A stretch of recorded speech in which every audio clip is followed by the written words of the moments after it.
Nyagasani Yezu n'abane na hamwe.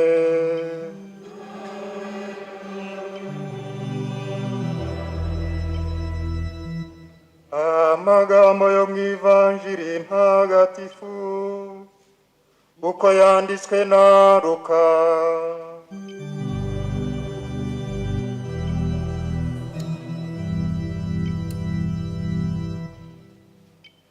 Muri icyo gihe marayika Gaburiyeli atumwa n'Imana mu mujyi wo muri Galileya witwa Nazareti, umukobwa w'isugi wari warasabwe n'umusore witwa Yosefu wo mu muryango wa Dawudi. Uwo mukobwa yitwaga Mariya. Marayika azi iwabo aramubwira ati, ndakuramutsa mutoni w'Imana, Nyagasani ari kumwe nawe. Yumvise ayo magambo arikanga, yibaza icyo iyo ndamutso ivuga. Marayika aramubwira ati, wigira ubwoba Mariya, kuko wagize ubutoni ku Mana. Dore ugiye gusama inda ukazabyara umuhungu, maze ukazamwita izina rya Yezu. Azaba umuntu ukomeye, kandi bazamwita mwene nyir'ijuru. Nyagasani Imana azamwegurira ingoma ya se Dawudi, azategeka umuryango wa Yakobo ubuziraherezo, ingoma ye ntizashira. Nuko Mariya abwira marayika ati, ibyo bizashoboka bite, kandi nta mugabo mfite? Marayika aramubwira ati, Roho Mutagatifu azakumanukiraho, maze ububasha bwa nyir'ijuru bukubundikire mu gicucu cye, ndetse ugiye kuvuka azaba intungane, kandi azitwa umwana w'Imana. Dore Elizabeti mwene wanyu nawe yasamiye mu zabukuru, uku kwezi ni ukwa gatandatu, kandi ubundi yitwaga ingumba, kuko nta kinanira Imana. Mariya aravuga ati, ndi umuja wa Nyagasani, byose bimbeho nk'uko bivuze. Nuko marayika amusigaho aragenda.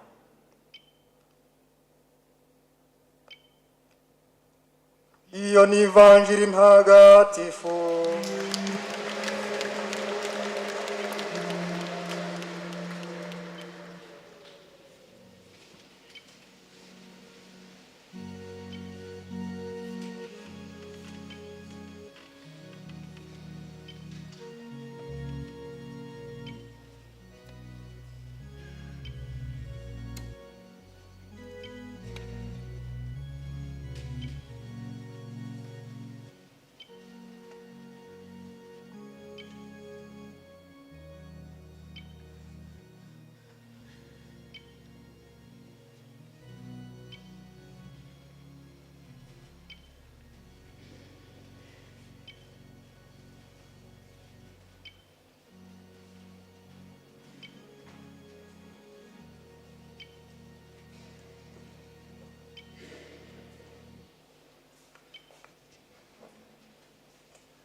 Bakristu bavandimwe,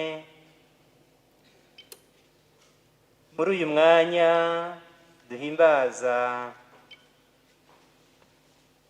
muri Centrale umunsi mukuru wa Bikira Mariya umwamikazi w'isi n'ijuru, n'itahwa ry'iyi ngoro yamwitiriwe. Dufata umwanya wo kuzirikana ingingo z'ingenzi zikubiye muri ibi birori duhimbaza.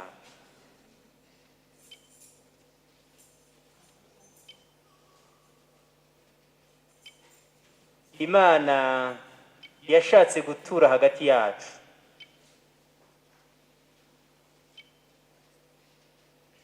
Imana iturimo rwagati,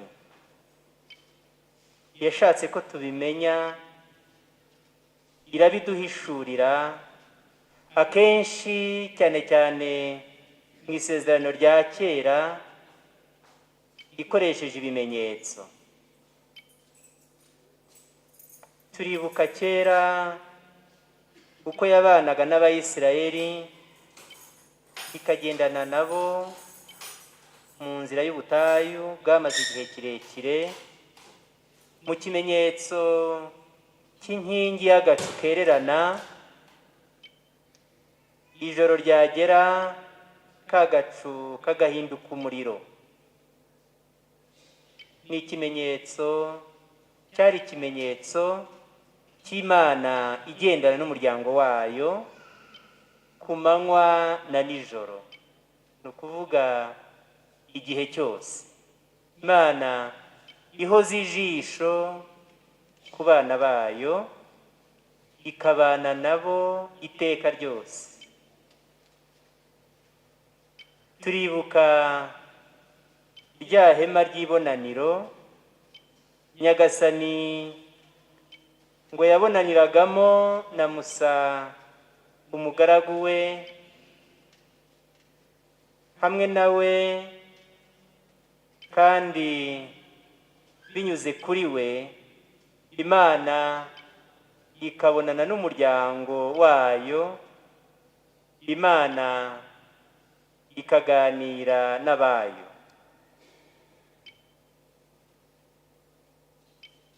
Bikamurikira rero icyo duhimbaza none, itahwa, guhabwa umugisha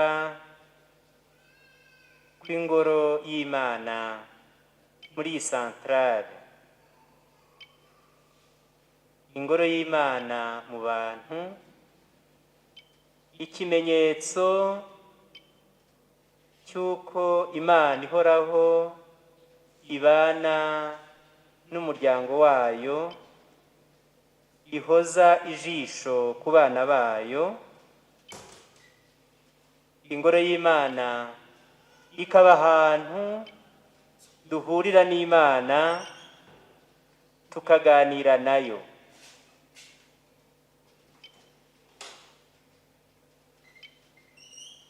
Ahantu imbaga y'Imana ikoranira kugira ngo itege amatwi ijambo rivuye ku Mana, kugira ngo kuri aritari ihaturire igitambo kiyiha ubuzima bw'iteka, igitambo cya Yezu Kristo.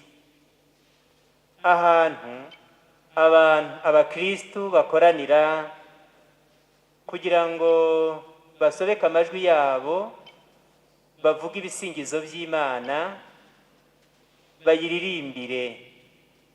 Ahantu buri mukristo ku giti cye ashobora kunyarukira akiherera akaganira n'Imana, nk'uko kera byagendaga muri rya hema ry'ibonaniro, aho abayoboke Abayisiraheli babonaniraga n'Imana. Ibyo biramurikira imitima yacu ngo twumve umugambi w'Imana, ko ari uguhorana n'abantu, ikabana nabo, igaturana nabo. Ingoro y'Imana itwibutsa ko Imana iturimo rwagati, kandi iyo ni impamvu yo kwishima. Imana iduha ingabire yo kwifuza iteka kubana nayo, kugira inyota y'Imana, gusonzera Imana. Mu gitabo cy'umuhanuzi Amosi, Nyagasani yatangarije umuryango ko ari we ugabira abantu kumugirira inzara n'inyota.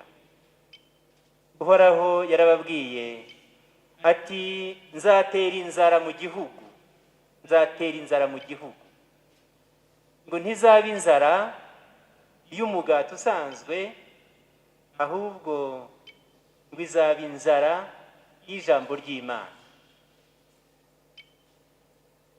Dushimire Imana bavandimwe ko buri gihe buri kanya idutera inyota yo kuzirikana ijambo ryayo, inyota yo gusenga, inyota yo guhurira mu ngoro yayo n'abavandimwe bacu kugira ngo tuyisingize.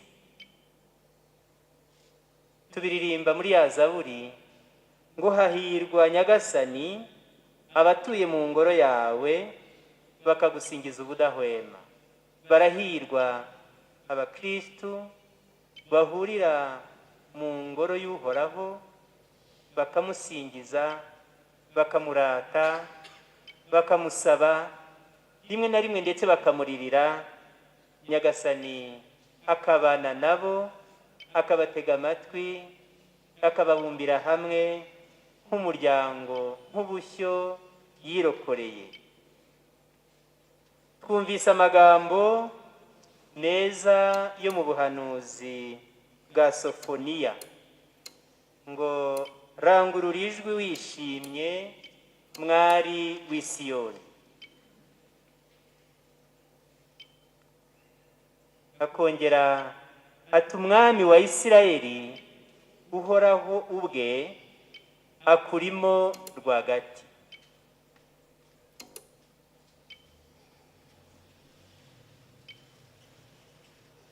Imana yasezeranye kuva kera kubana n'abantu, biri mu isezerano ryayo. Nzababera Imana, nabo bambera umuryango. Imana yarahiye kuva kera kubana nabo, guturana nabo, kugira ngo ihore yunze ubumwe nabo, nk'Imana ibakiza, nk'Imana ibaha ubuzima bwayo. Ingoro y'Imana ni uguhura n'Imana ituma twishima. Guhura n'Imana bitera ibyishimo. Niryo hirwe mwene muntu yaremewe. Ibyishimo byacu ni uko Imana iturana natwe, Imana yifuza gutura muri twe. Muri iri somo ry'umuhanuzi Sofoniya haravugwamo umwari ngo ishime, himbarwa mwari w'i Siyoni. Umwari uvugwa ahangaha ni umuryango w'Imana. Umuryango w'Imana ni umwari usanganira umukwe. Umwari uvugwa ahangaha ni umuryango wabukereye kugira ngo uhure n'Imana. Ni ikoraniro ry'abakristu riza gusanganira Nyagasani kugira ngo abane nawe, kugira ngo aturane nawe, kugira ngo ahorane nawe. Umwari kandi byahanuraga umuhire Mariya watorewe kuba ingoro ya Jambo, akamutwita, akamubyara, bityo akatubera urugero rwo kwakira Imana iba muri twe, iba muri buri wese. Kimwe n'umuhire Mariya, natwe tukumviraho ko buri mukristu ahamagariwe kuba ingoro ya Jambo, ingoro y'Imana. Uwo mugambi w'Imana wo guturana n'abantu twawuhishuriwe ku buryo busendereye mu iyobera ry'ukwigira umuntu kwa Jambo. Ngo Jambo yigira umuntu maze abana natwe. Ku bwa Jambo wayo, Imana yaduhishuriye uburyo bushya bwo kubana n'abantu.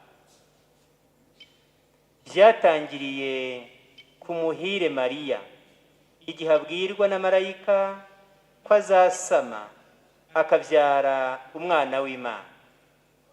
Imana yaje iwe ikoresheje marayika Gaburiyeli iramuramutsa nk'uko yaramutsaga kera Abayisiraheli, abakurambere bacu mu kwemera. Twabyumvise muri kiriya gitabo cya Sofoniya uburyo Imana iramutsa umuryango wayo ngo himbarwa mwari w'i Siyoni. Ni nkaho yavuze ngo himbarwa muryango wanjye, himbarwa koraniro ryanjye. Ni amagambo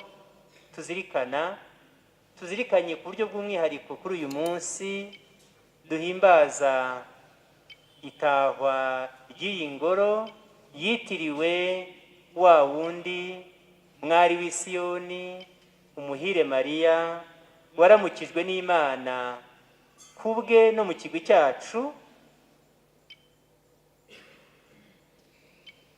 ikamuhishurira umugambi ukomeye ko jambo wayo agiye gusozera wa mugambi wo kuva kera na kare wo kubana n'abantu, Imana ikaba Emanueli, Imana tubana. Inkuru nziza iteye ibyishimo natwe twakiriye muri iri himbaza ritagatifu. Twakiriye indamutso y'Imana. Nimuhimbarwe muryango w'Imana.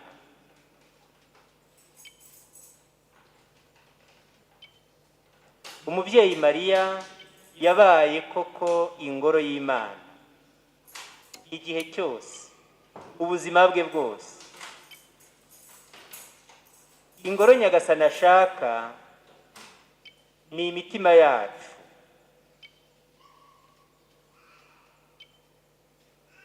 Mu ibaruwa ya mbere Paul yandikiye Abanyakorinti umutwe wa 3 umurongo wa 16 kugeza ku wa 17 dusomamo amagambo atumurikira atuma tubyumva neza.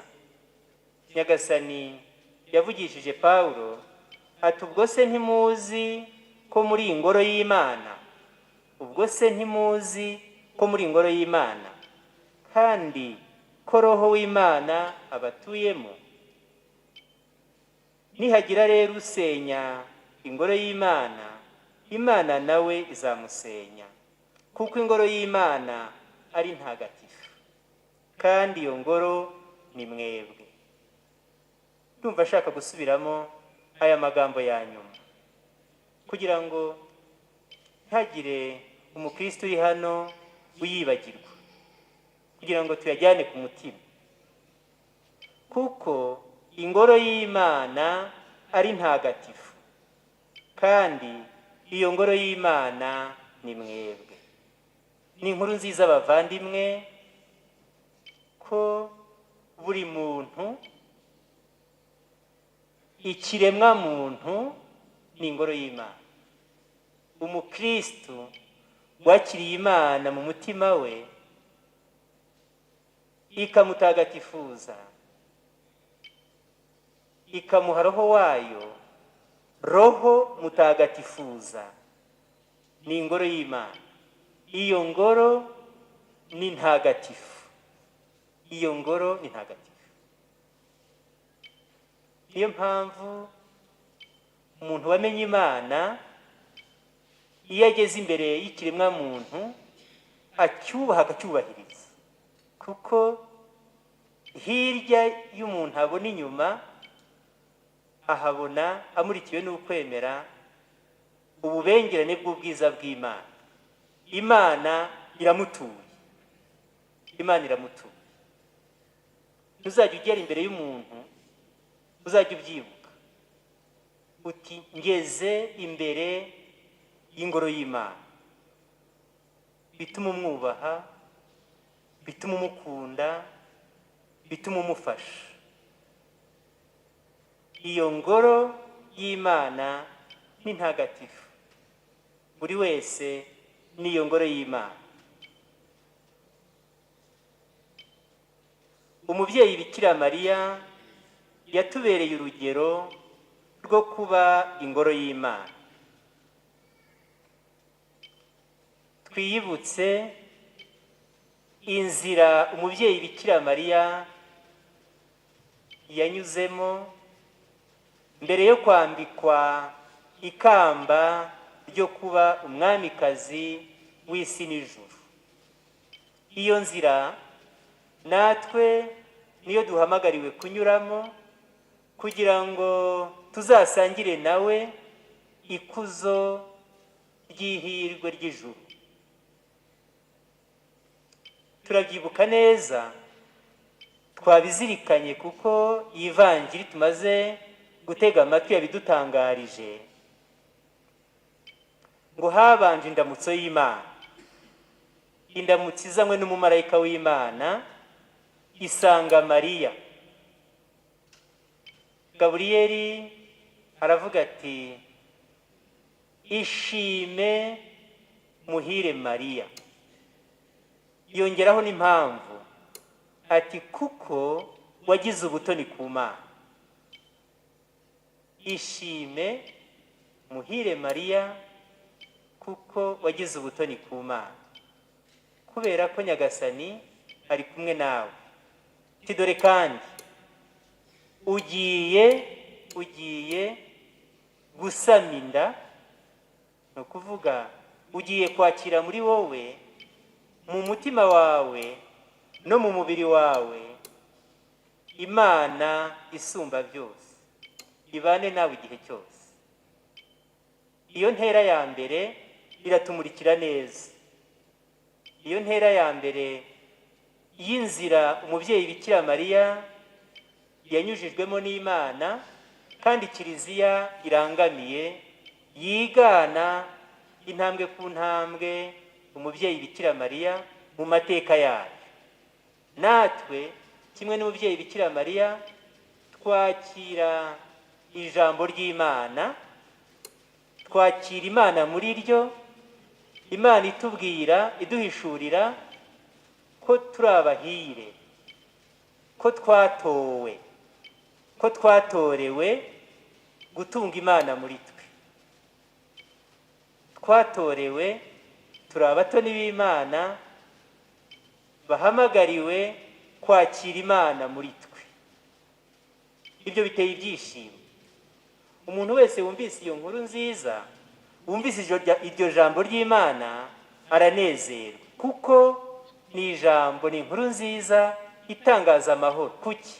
Kuko itangaza umukiro, umugambi w'Imana wo kwinjira mu mateka ya buri wese, wo kubana na buri wese kugira ngo imutagatifuze. Ngiyi inkuru nziza bavandimwe, natwe twakira indamutso y'Imana. Buri mukristo uri hano niyakire iyo ndamutso y'amahoro y'Imana, ngo ishime, himbarwa kuko uri umutoni w'Imana, himbarwa kuko Imana yagutoreye kuba ingoro yayo. Cya kabiri, umubyeyi Bikira Mariya yakiriye isezerano kugira ngo rimubashishe, rimushoboze kuba koko ingoro y'Imana, agatwita Imana, akazayibyarira abantu.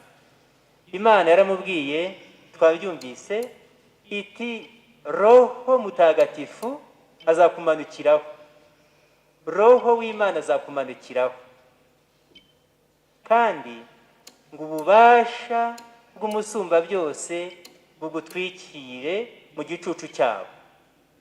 Imbaraga z'Imana zizamumanukiraho, Roho Mutagatifu amutagatifuze.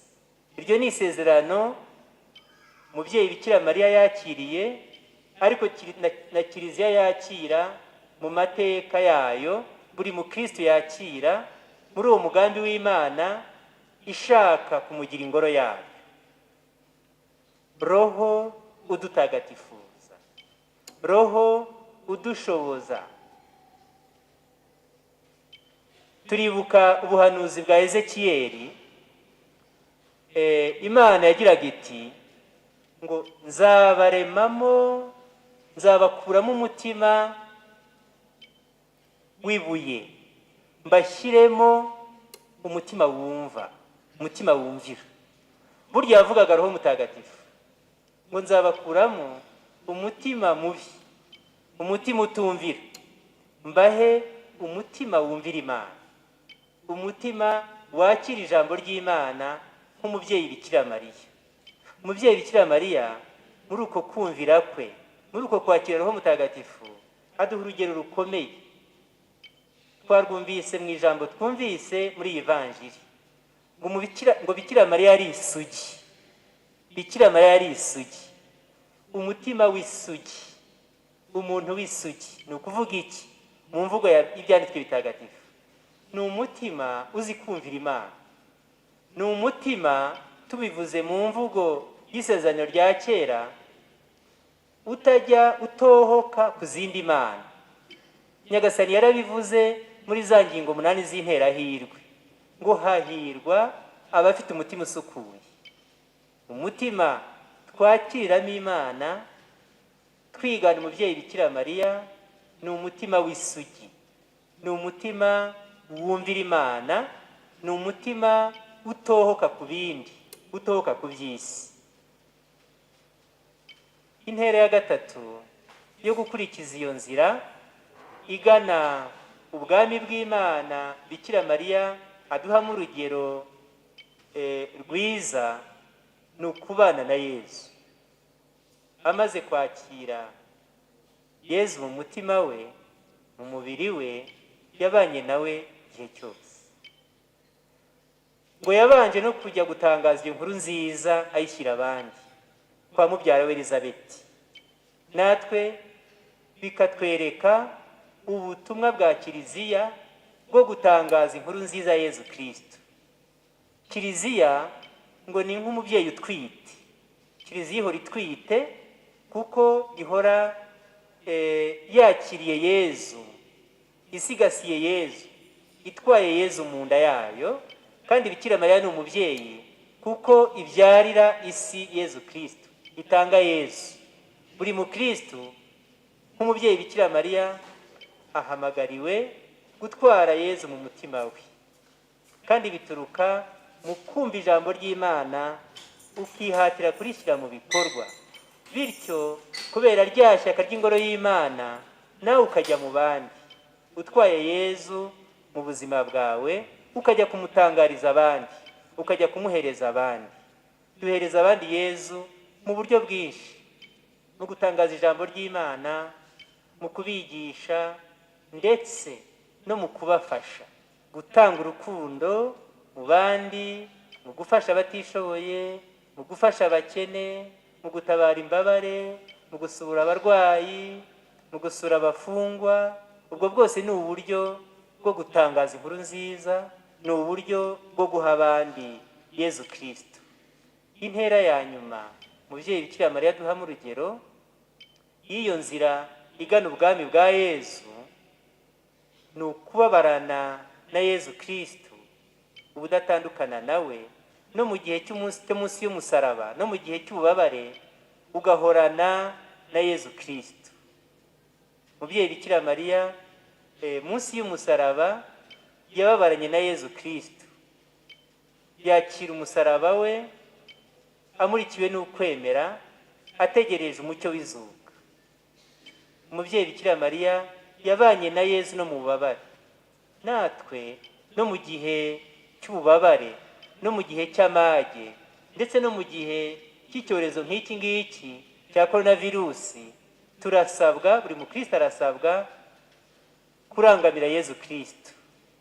Ngo jya uhora wibuka Kristo wabambwe, Kristo wapfuye. Uwa gatanu mutagatifu mu buzima bwacu, iteka ubanziriza Pasika. Umubyeyi Bikira Mariya yaciye mu nzira y'ububabare kugira ngo atwereke ko no mu bubabare tudatandukana n'Imana, duhora turi abatoni, turangamiye umutsindo wa Yezu Kristo. Bavandimwe, umubyeyi Bikira Mariya natubere koko urumuri, natubere ya nyenyeri, inyenyeri itumurikira, ituganisha, itwerekeza mu bwami bwa Yezu. twumvise mu isomo rya kabiri ko buri mukristo ahamagariwe kuba ibuye rizima ngo ryubaka ingoro y'Imana, ngo nimube rero amabuye mazima yubaka ingoro ndengakamere y'Imana. Iyo ngoro ndengakamere nk'uko tumaze kubyiyibutsa, umubyeyi Bikira Mariya atubera urugero rw'indashyikirwa, bityo dushishikarire twese kubaka roho yacu tukayihindura ahantu hatagatifu, twakira kenshi ubutagatifu bw'Imana mu mihango y'ihimbazwa ry'Ukaristiya n'andi masakramenti adutagatifuza. Dushishikarire kubaka ingoro y'Imana nk'umuryango w'abakristo. Twibuke ko Imana iri kumwe natwe nk'uko yabanye n'umubyeyi Bikira Mariya ikamwuzuza Roho Mutagatifu. Iyi ngoro twubatse bavandimwe yadutwaye imbaraga. Turahimbaza uyu munsi wa none ko igikorwa nk'iki cyasabye ubwitange, gisaba ishyaka, gisaba ubufatanye, gisaba urukundo. Iyi ngoro yatagatifuje abayubatse, turabishimira Imana. Yitiriwe Bikira Mariya umwamikazi, umwamikazi w'isi n'ijuru. Ni ubutumwa bukomeye Imana yashatse kuduha, yashatse guha paruwase ya katedrali ya Cyangugu yabyaye Centrale, kandi iyo paruwase ikaba yaritiriwe nk'uko tubizi umutima utagira inenge w'umubyeyi Bikira Mariya. Ni ubutumwa bukomeye rero bwo gukomera ku rukundo dufitiye umubyeyi Bikira Mariya. Dusabe Bikira Mariya umwamikazi w'isi n'ijuru kugira ngo mu buzima bwacu aduhindure ya mabuye mazima yubaka ingoro y'Imana, ingoro ya roho yacu. Bikira Mariya umwamikazi ni ingingo dukwiye gusobanukirwa. Igisobanuro turagisanga mu bwami bwa Yesu. Ubwami bwa Yesu, ubwami bw'Imana buri muri twe rwagati, kuko Yesu yakiriwe. Igihe Yesu yakiriwe n'umukristo, umwakiriye aba yakiriye agakiza. Yesu yima ingoma mu mutima wacu iyo tumwakiranye ukwemera nk'uko umubyeyi Bikira Mariya yabigenje. Bikira Mariya niwe utubyarira Yesu akamuduha. Twabyumvise mu iriya ndamutso igihe marayika yasanze umuhire Mariya akamugezaho ubutumwa bw'uko Jambo agiye kwigira umuntu. Bikira Mariya umwamikazi ni ukuvuga umubyeyi w'abinjira mu ngoma ya Kristo twese.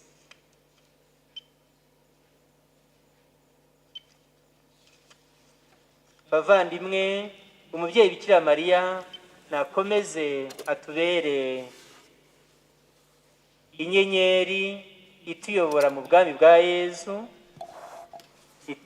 Iyo nyenyeri itumurikira, itwereka imigenzo myiza, umugenzo wo kumvira, umugenzo wo kubana na Yesu igihe cyose, umugenzo wo gutora umuco w'ubwitange. Itubyarira ishyaka ryo kwamamaza Imana, ishyaka ry'ingoro y'Imana, kubwira abandi inkuru nziza. Cyane cyane twitoze kwiyubakamo iyo ngoro yakira Nyagasani, imitima yacu, imitima isa n'umutima w'umubyeyi Bikira Mariya, umutima wanga icyaha, umutima wakira Nyagasani Yezu Kristo.